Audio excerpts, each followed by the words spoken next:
One ordinary Tuesday afternoon around 12:15, the small family-owned Mama Rose Diner on the east side of the city was alive with its usual comforting rhythm. The air carried the warm, familiar smell of freshly brewed coffee mixed with frying bacon and buttery biscuits coming straight from the kitchen. The red vinyl booths were mostly full with regular customers, some construction workers in dusty boots taking a quick lunch break, office clerks who escaped the corporate cafeteria for real food, elderly couples who had been coming here every week for decades, and a few young mothers with babies in high chairs. The ceiling fans turned slowly, making a soft humming sound that blended with the low murmur of conversations, clinking plates, and the occasional laugh from the counter where Rosa, the owner, stood wiping her hands on her apron and calling out orders with a smile. Everyone knew everyone, and everyone felt safe in this little corner of the neighborhood that is until the front door swung open with more force than necessary and Damon Holt stepped inside. Damon Holt was 41 years old, tall, broad-shouldered, always dressed in custom-tailored suits that cost more than most people's monthly rent. His hair was perfectly styled, his watch was a $20,000 Rolex, and his face carried the permanent expression of someone who believed the world existed to serve him. He was a luxury real estate developer, the kind of man who tore down entire blocks of old family homes and replaced them with glass towers full of million-dollar condos. He called it urban renewal. Most of the people who used to live in those blocks called it something else, but Damir never listened to those voices because to him they did not matter. That particular Tuesday his mood was already ruined. A major investor had pulled out of a downtown project at the last minute. Traffic had been a nightmare, and his favorite upscale cafe had been closed for a private event, so he was forced to walk into Mama Rose Diner, a place he would normally never even look at twice. He scanned the room with obvious disgust, his upper lip curled slightly as if the smell of real food offended him. He marched straight to the counter and barked at Rosa, "Give me your cleanest table and make it quick. I don't have time for this." Rosa, who had dealt with difficult customers for 27 years, kept her smile in place and pointed toward table number 8 right next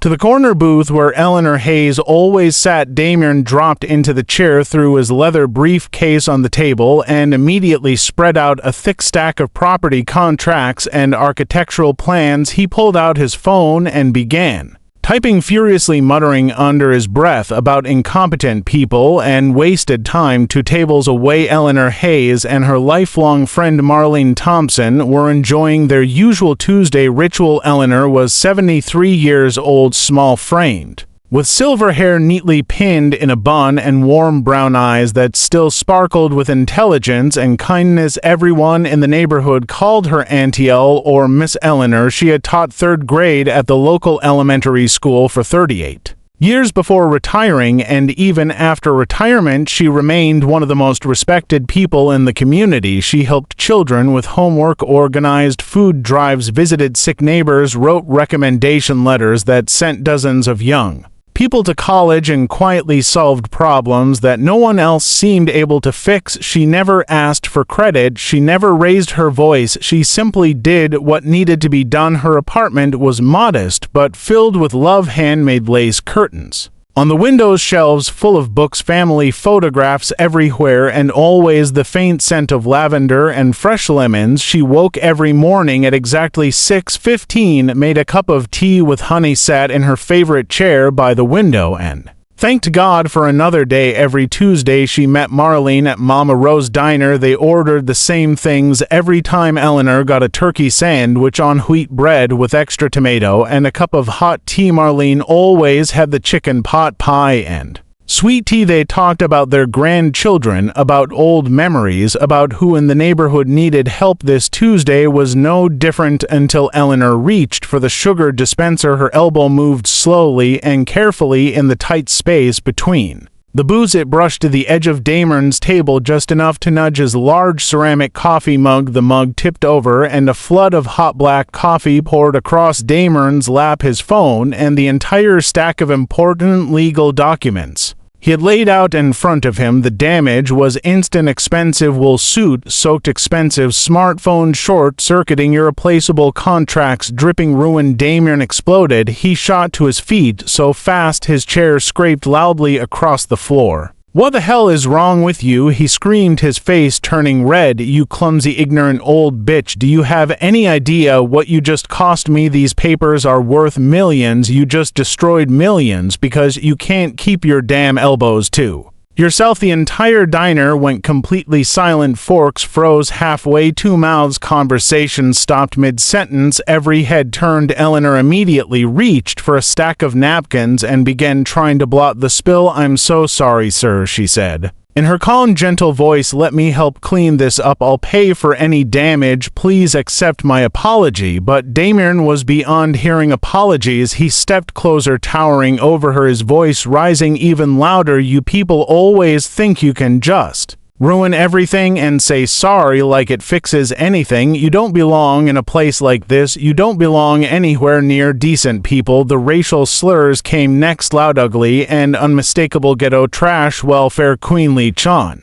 Society people like you should be kept out of real establishments." Marlene gasped and covered her mouth. Rosa started moving toward the table with her phone already in her hand, but Damien wasn't finished. He grabbed Eleanor's thin wrist hard enough to make her wince. "Stay in your place, old woman," he snarled, "and learn some damn respect." Eleanor looked up at him, her eyes steady. "No fear, only quiet dignity, sir," she said softly. "I have apologized. I have offered to make it right. I am 73 years old. I have lived in this neighborhood for 47 years. I pay my taxes. I vote. I am a human being. I deserve basic respect." "That's old." Damien's rage boiled over completely. He raised his right hand high and brought it down in a vicious, open-handed slap across Eleanor's face. The crack of skin against skin echoed like a gunshot through the diner. Eleanor's head snapped to the side. Her glasses flew off her face and skittered across the floor. Her wedding ring, the one she had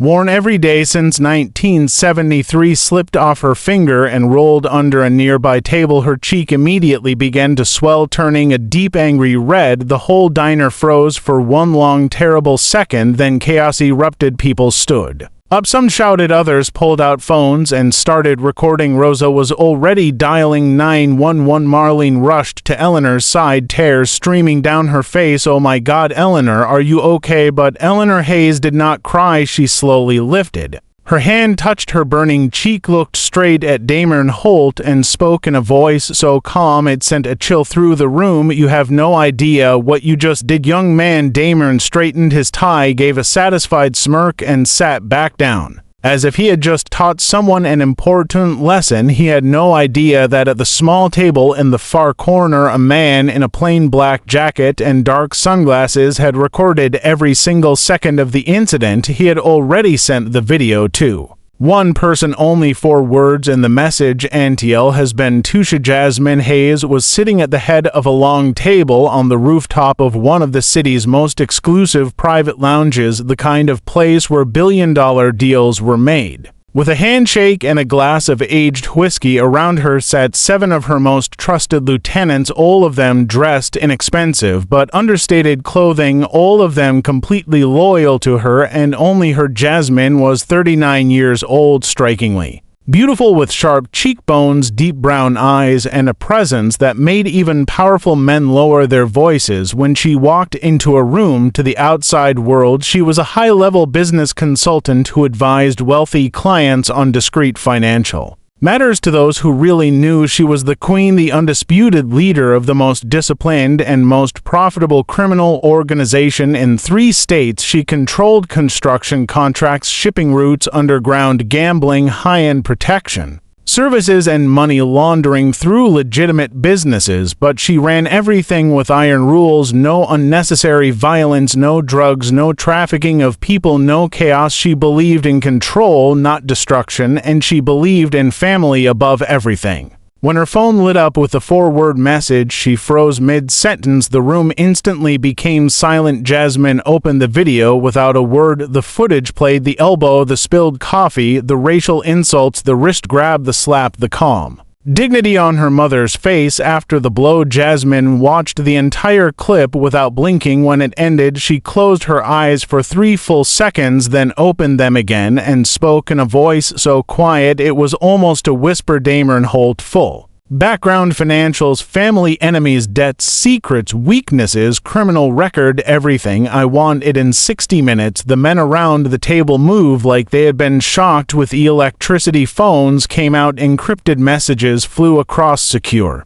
lines. Favors were called in quietly. Jasmine stood up, walked to the glass railing, and looked down at the city that belonged to her more than most people would ever understand. She did not shout, she did not threaten, she simply made decisions, and the city obeyed. Exactly 57 minutes later, a thick digital file landed in her encrypted inbox. Damon Holt, luxury real estate developer, net worth on paper $28 million, but heavily leveraged with hidden debts, gambling losses to underground bookies who happened to be connected to Jasmine's cousin's network. Pattern of discrimination complaints from minority tenants and contractors, all quietly settled out of court using expensive lawyers, and endless a federal investigation into money wandering through his shell companies currently stalled because of bribes paid to certain officials for previous incidents of physical intimidation caught on security cameras but never prosecuted because witnesses suddenly changed their stories. Jasmine read every page carefully, then made 3 phone calls. The first to District Attorney Lauren Mitchell. Lauren was 42 now, but 20 years earlier she had been a shy teenage girl in Eleanor Hayes' Sunday school class. Eleanor had written her college recommendation letter, helped her mother with groceries when she lost her job, and believed in her when no one else did. Lauren picked up on the first ring. Jasmine said only one sentence: my mother was assaulted today at Mama Rose Diner. The man's name is Damon Holt. I want the case handled fairly and thoroughly, nothing more, nothing less. Lauren was quiet for a moment, then answered, I'll take care of it personally. Second call to Police Commissioner Andre Brooks. Andre was 51 now, but when he was a rookie officer, his mother was dying of cancer. Eleanor Hayes had brought food to the hospital every single day, sat with his mother, read to her, prayed with her, and gave Andre the strength to keep working when he wanted to quit. Jasmine's message was the same: my mother was assaulted. I want real justice, not special treatment, just real justice. Third call to Judge Monica Rivera. Monica was now 55, but her very first job as a young lawyer came through.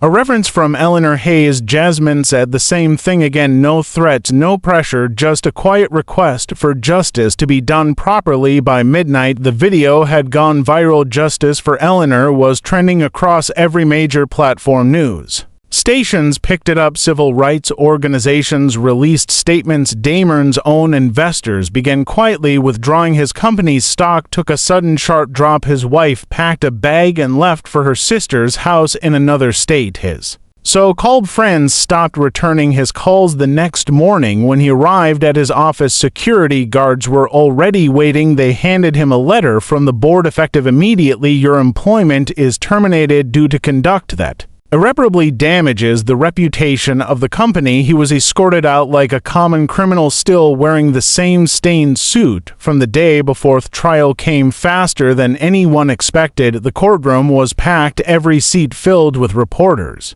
community leaders, civil rights activists, neighborhood residents, and dozens of people whose lives Eleanor Hayes had touched over the decades. Damon sat at the defense table looking smaller than he had ever looked in his life. Expensive suits gone, replaced by a cheap ill-fitting jacket. His lawyer tried every trick, but the evidence was overwhelming. Multiple cell phone videos from different angles, body cam footage from the responding officers, Damon's own social media posts from that night, where he bragged about putting someone in their place. Eleanor took the stand dressed in a simple navy blue dress, her cheek still faintly bruised, but her posture perfect, her voice calm and clear. When the prosecutor asked why she did not simply leave the restaurant when Damon became aggressive, she answered slowly and deliberately, I have lived in this neighborhood for 47 years. I taught children here, I helped families here, I buried my husband here, I paid taxes here, I prayed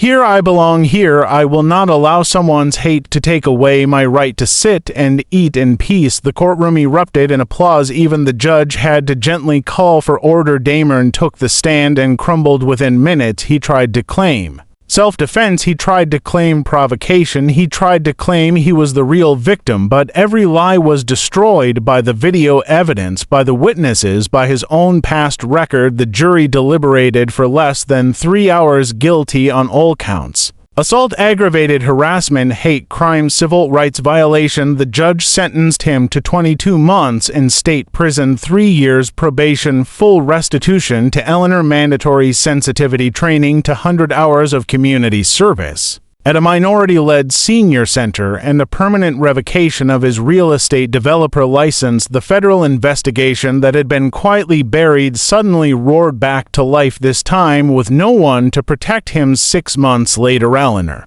Hayes walked back into Mama Rose Diner on a Tuesday at exactly 12 noon. The same booth was waiting, the same fresh flowers, the same warm smiles from Rosa, and every regular customer in the place stood up and clapped when she came through the door. She waved them off with a shy laugh. "I'm still just Auntie Yol." She said nothing more. She quietly started a small scholarship fund called the Eleanor Hayes Community Education Fund to help neighborhood children go to college and become teachers. Jasmine quietly matched every single donation without ever telling her mother. Damon Holt finished his sentence and came out a broken, unrecognizable man. The penthouse was gone, the cars were gone, the Rolex was gone, the friends were gone. He now reports every Saturday to the senior center, where he serves meals to elderly black women, many of whom look exactly like the woman he once called worthless. He rarely speaks, but when he does, his voice is quiet and he always says "Mamon."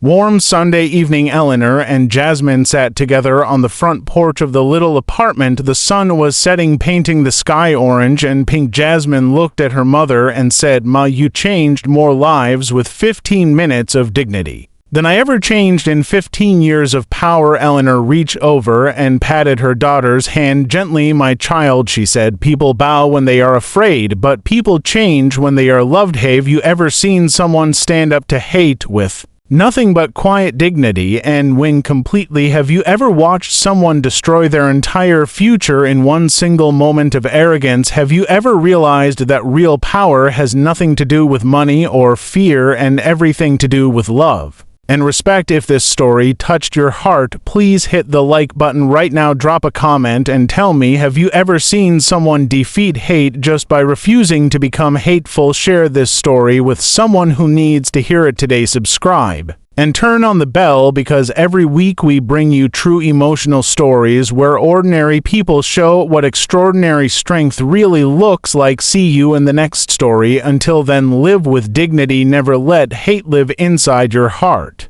And always remember, you never know whose mother you are talking to.